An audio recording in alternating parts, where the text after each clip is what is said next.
right. I'll give y'all some time to get in.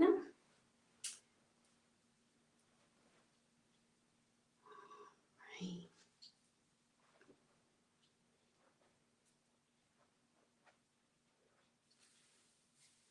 Come on in, come on in, come on in, come on in. Come on in, come on in.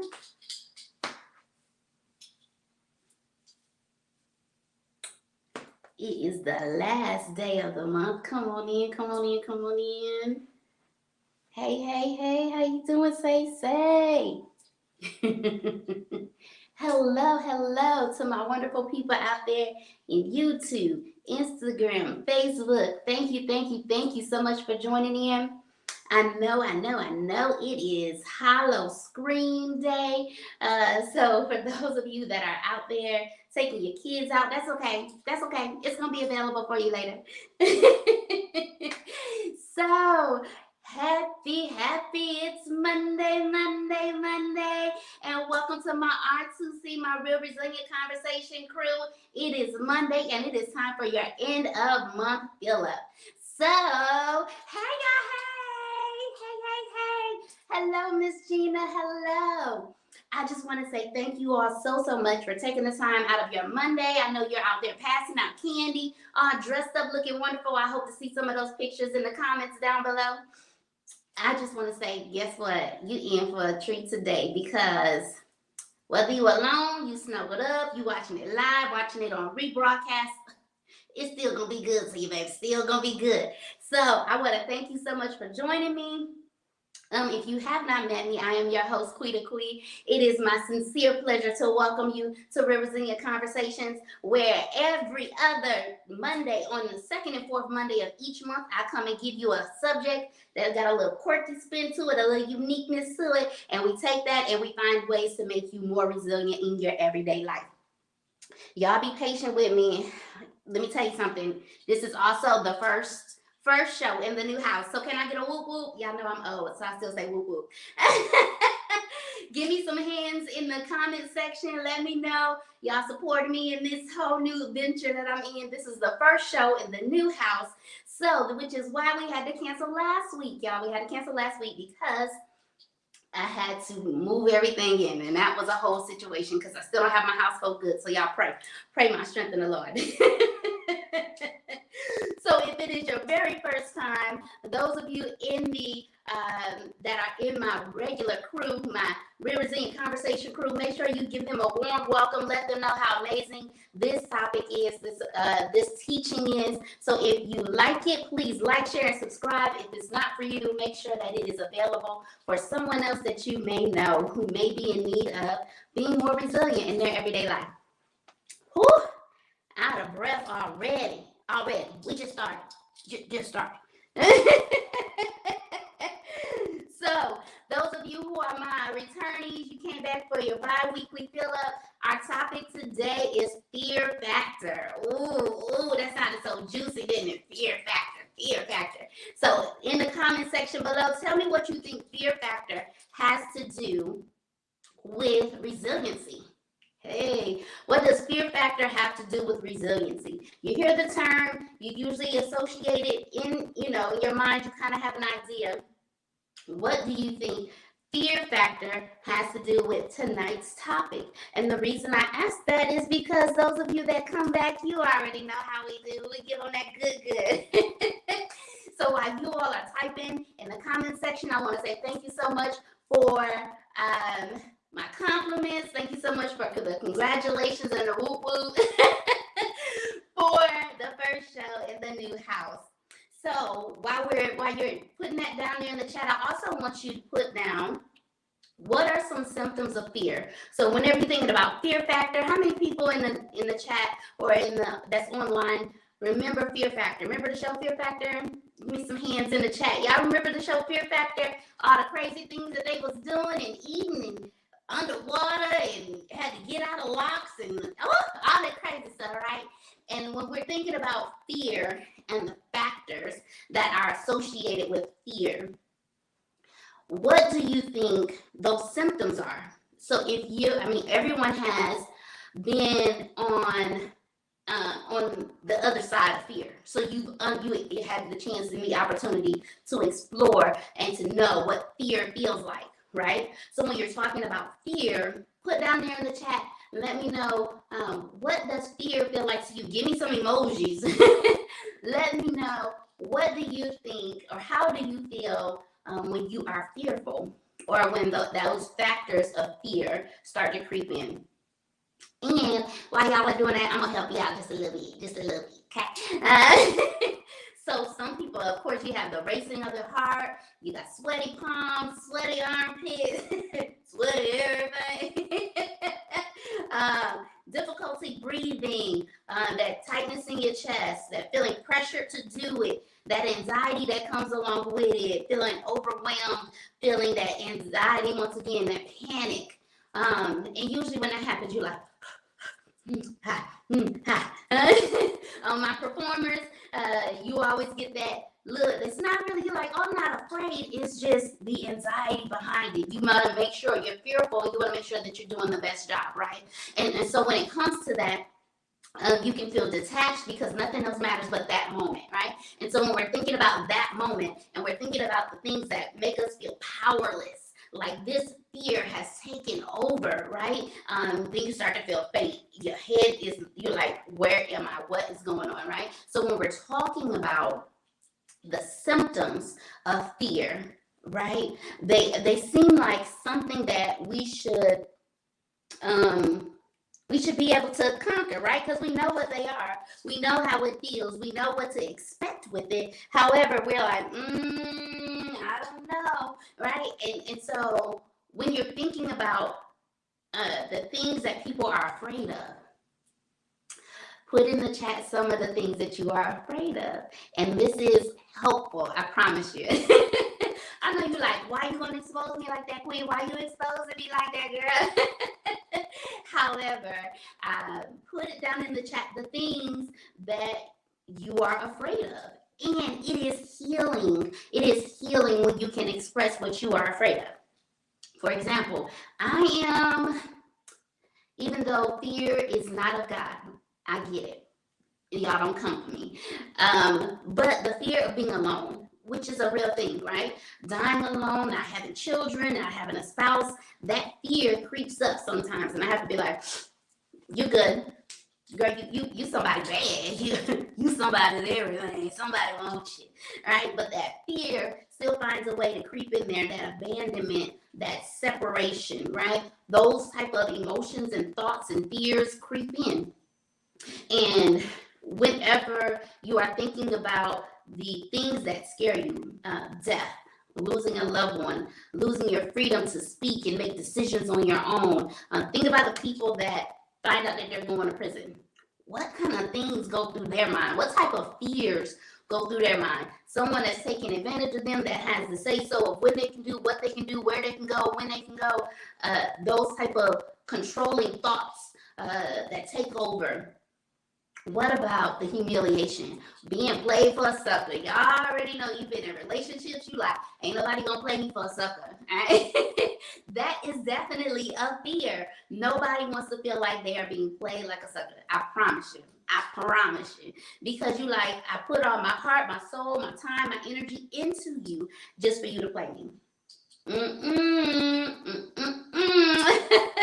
Right? And that is a real thing when you're talking about fear. Now, what about there is nothing to fear but fear itself? Do y'all remember when President Roosevelt said that? There is nothing to fear but fear itself. Fear can take control. It's like a disease if you let it, right? It's kind of like a tumor that continues to grow, and then it grows and it grows and it takes over. It is usually, because fear is defined as the anxious feelings caused by the anticipation of the unknown, right? Or the imagined event that's going to happen. So you're already imagining what may happen. And when that happens, you have these ideas of what the experience is going to be like. You are, I can't deal with it. Because what? Because then at that moment you feel, I don't know if I'm ready for this, right? What about people that are afraid of animals? like dogs and cats and being bit by a snake or being attacked by a wild animal. I also was thinking about people that are in those environments, Australia, that have everything in the world that can kill you, right? I don't see why people live there. Or Africa, where they have these big animals that live out in the wild. Like, those are real things, right? How many people have been rejected by a love interest or getting your taxes audited? That was a fear for me because it happened. So being audited, feeling immobilized. Think about women that have to be that are bedridden. They're stuck in that bed. The fear of, what if I lose mobility? What if this? What if that? All of the different things that plague your mind, right? Being paralyzed or being restricted or smothered. What about the fear of parenthood? Is that a real thing? Of course. Being a parent and not knowing if you're doing a good job, not knowing how to do it, because they give you books, but it ain't no real manual for your child. Your child is a whole different ballgame, right? So when you're talking about being controlled by circumstances, how many people grew up in a poverty environment, right? When you're talking about growing up in those poverty environments, the fear of feeling like you're going to be stuck in that type of environment is not something that we want to give, give power to, and which we'll talk about later. What about heights or enclosed spaces? I know some people can't. They like, I can't breathe, and I'm like, wow, what happened? They're like, it's too small. I can't do it, right? Or we're in a high-rise building and they are not looking over. They eyes straight at the front of the elevator, like, hurry up and get me on, right? Because those are real fears. There's certain things I'm like, oh no, I'm not doing. I don't do roller coasters because I can't be in control. It's too high, it's too fast, it's too much. Roller coasters is one of mine. Now I know that at some point all of us have felt this, the fear of failure. And the fear of failure is so real. You're talking about the fear of failure on a personal level, on a professional level. The fear takes over, right? It's not more so about others, but it's more so about you. Like, will I fail myself? Okay. And the expectations of failure usually come from your expectations being too high or unreasonably. It's not realistic. It's not a realistic goal. It's not an attainable goal. Usually because they're so high, you end up becoming self-critical.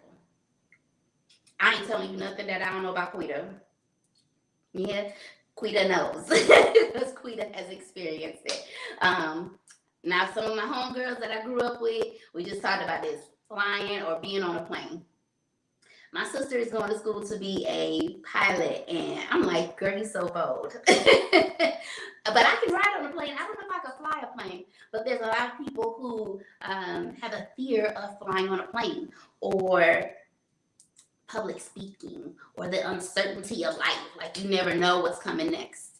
And they live in that fear. They live in that moment. And when we're talking about that, you're also thinking about the public speaking, afterlife. You're thinking about all the things. Is there heaven or hell? And which one am I going to go to? Am I doing the right things? Is it good enough? All these different things that overwhelm our minds when we're talking about the things that we fear. Pain, having to live with pain for the rest of your life, right? I am because I have my fibromyalgia, I deal with that pain. And then you wonder, is this going to be like this for the rest of my life? And if so, is there going to be someone that wants to deal with me for the rest of my life? Right? And so I really, I want to see in the comment section, how many people actually, when I was naming off some of those things, you felt your heart rate rise, your anxiety kicked in, your hands clenched a little bit, you was like, ooh, your chest got tight, you were like, yeah, I don't do that, right? Raise your hand in the chat, let me see some hands. That right there tells you that there are so many things that we do on a day-to-day basis that we fear and we don't even realize it. And it's usually because we have not found where the root is. So when you sit down in your private time, do you ever think, usually because we're watching TV, we on our phone, we go on social media, we don't really take the time to think about this.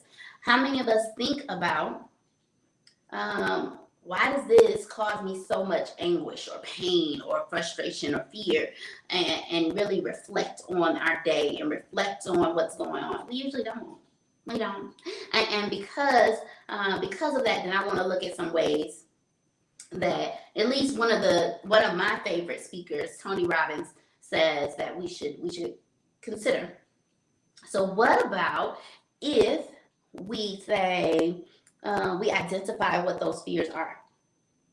How many of us have actually taken the time out to identify what they are? Doing some mindful meditation, going about looking at what the root cause might be. Like I said, sitting in that quiet time. Rough. It's rough, y'all. It's rough. Recognizing the fear and working it to your advantage. How do you work it to your advantage? You learn what they are, learn what those anxieties are, and it's okay. It's okay, because fear is a real emotion. I'm not telling you never to fear. That's not what I'm saying. I'm saying that because of it, you should know how to work it to your advantage. If I am afraid of being alone, what am I doing to make myself an available option? Then I'm going to be transparent. I'm going to be open. I'm going to be who Quita is. Either you take it or you leave it. Right? You use that piece of information as a critical source to guide you to your fullest potential. If your potential is to not fail with your finances, what is going to be the advantage that you use? Are you going to budget better? Are you going to have a accountability partner? Whatever it is that you need to do, are you going to take financial classes? Whatever you need to do in order to build yourself is what we want to focus on today. Okay. What about sitting in those fears? What does sitting in the fear sound like? Because to me, that sounds like, oh, I'm good. I'm good. I ain't trying to. But sitting in them and just saying, I don't want to start over. So, I mean, there's people who are in relationships and they are staying there. They're staying in cities. They're staying in jobs because they don't want to start over. And you sit in those fears and you listen. For those of you who are spiritual or religious, how many times have you been told to just sit and listen? And when you're listening, you're actually taking the time out to not move. Because if you move too quickly, you could cause more destruction because of your fear. Usually when people are scared, they go to knocking over stuff, they go to breaking stuff, right? Because of their fear. So they either do something crazy or they are stuck. They are frozen in fear. Both could be destructive. Both can be hazardous when it comes to your life. So my recommendation, if you would, my recommendation is that you don't move too quickly. You become very deliberate with what your next move is going to be. The next time that you feel fear, do nothing. Sit. Imagine where, and really invite and think, where is that coming from? Why have you told yourself that you can't overcome this fear, right?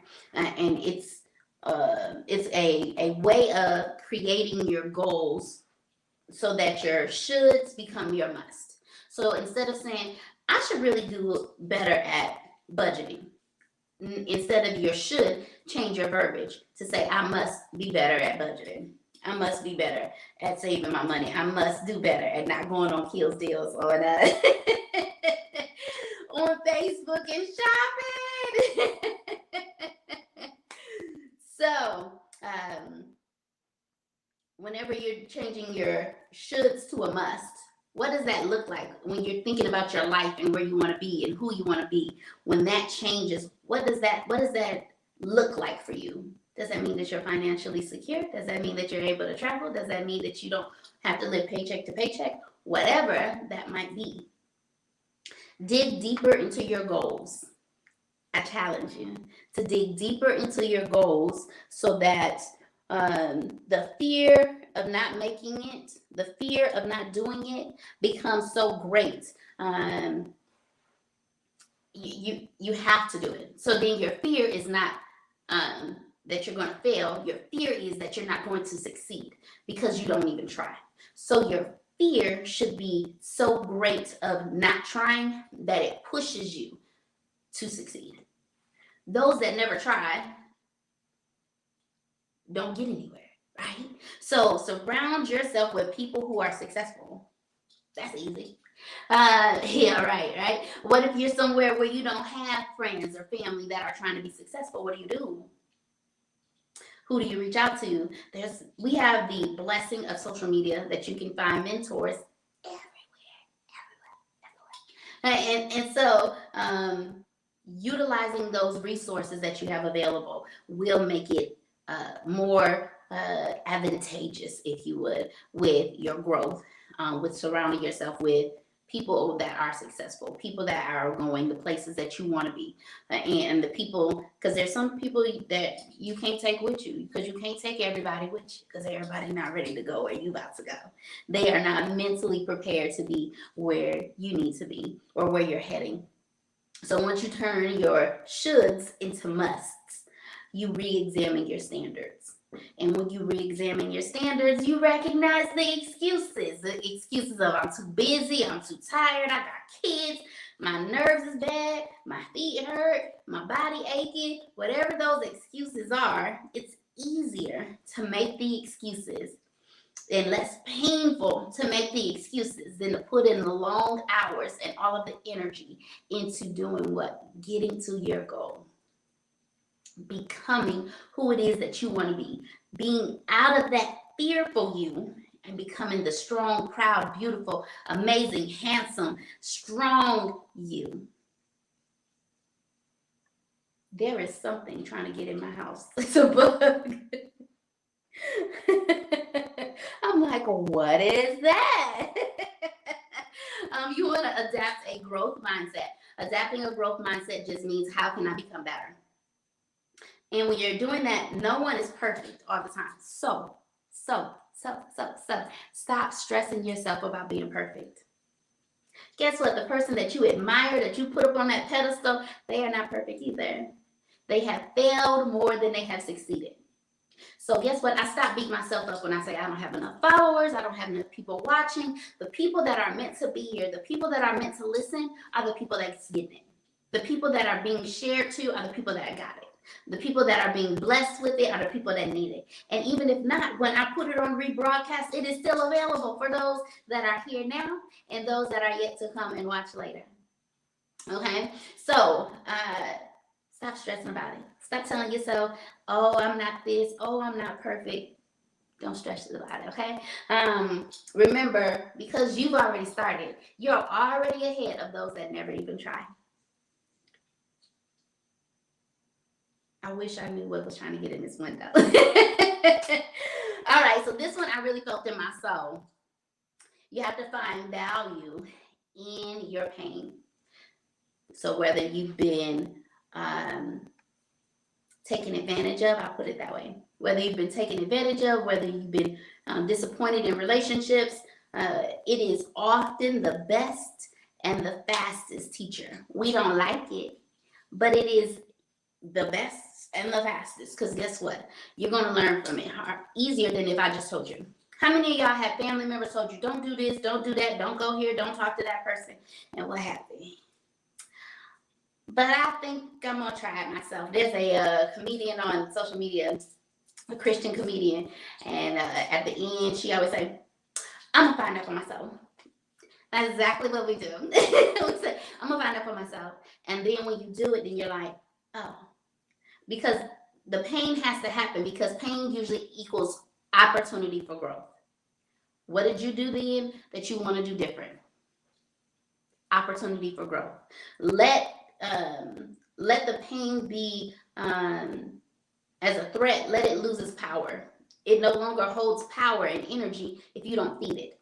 Don't feed into that fear that when you feed into that fear, it gains its power, it gains control. So what are we doing to strip it of its power and its energy? We say, what can I change differently to get me out of this fear? Right? Our lessons become opportunities. And what we do with those opportunities can change and shape our future. My goal is to help you to change your future for the better. Once you can change yourself for the better, it gives us tools. How many people remember Bob the Builder? Is that old? Am I showing my age again? Dang, y'all don't be giving a girl no hope. Bob the Builder, he had the tool belt and he had different tools. These are just tools to help you become a more resilient you. You want to visualize your goals as a daily thing. Visualizing your goals do not stop on Monday. You can watch it again, but your goals and getting out of your fear does not stop. It is a constant thing. It's something that we have to practice. Give yourself the power and the energy to find solutions. Where your focus goes, your energy flows. Where are you focusing your energy? Okay. Accept that you will fail, right? So I also sell Mary Kay. And there's times that I'm like, I'm going to do this, I'm going to do that. And I call people and they're like, no. And then I feel a sense of failure. It's okay to fail. Failure is a better teacher than success, tapped into your inner power. So, meaning, if you just always won, would you understand or would you know how to adapt and overcome when you didn't win, when you failed, when it didn't happen the way that you expected it to, right? Use some relaxation techniques when those moments come. Try some deep breathing, try clenching your muscles and releasing. Clench, release. Whatever you need to do, try some of these techniques, because when you don't, right? When you don't, you still put yourself at a disadvantage of being taken advantage of. What do you mean, Quita? That is my time. That is my time. I hope that y'all enjoyed tonight's show and come back. If I have said something that could help jumpstart your resiliency, I pray that this is something that will help your present, your future, and future generations to come. I pray that you have taken the time to follow, like, subscribe, share, so that we can all grow together and become a more resilient you, a more resilient me, because guess who gets the lesson before I get it? Make sure that y'all come back on the 14th of November. That's the second one. I know it just seems so far, right? That is the second Monday of the month. So on the 14th of November, come back, because we are going to talk about the purpose of the fall. Purpose of the fall. So then we're going to dig a little deeper into that relationship thing. Because usually what happens is starting to get cold, everybody getting ready to start snuggling up. It's that boost loving season. But the purpose of the fall is going to be one that you don't want to miss. You're definitely going to want the cheat codes for that. So until then, same time, same place, with the same face, I pray that this week gives you love, peace, joy, happiness. From here and this day forward, I will see you on the 14th of November for our topic, our subject of purpose of the fall. I love y'all. See you later.